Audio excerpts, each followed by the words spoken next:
Saudara Alun, dikabarkan kereta api atau KA pengangkut batu bara rangkaian panjang atau babaranjang mengalami kecelakaan tunggal.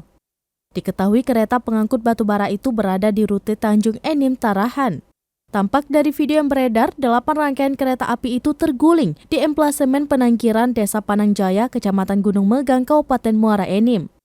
Peristiwa ini terjadi pada Selasa 4 Oktober 2022 pada pukul 11.50 waktu Indonesia bagian Barat dengan masinis adalah Denny Suradinata dan asisten masinis Fajar yang melaju dari Tanjung Enim menuju Tarahan dengan membawa 60 rangkaian gerbong.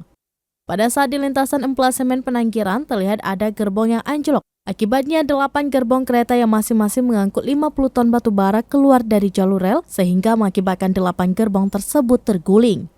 Beruntung, kejadian tersebut tidak mengganggu arus perlintasan kereta api. Baik itu kereta penumpang maupun kereta batu bara rangkaian panjang atau babaranjang tidak terganggu. 1, 2, 3, 4, 5, 6, 7, 8.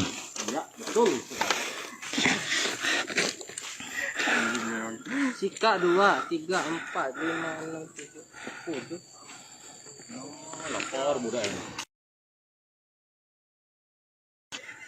Ya, ini ada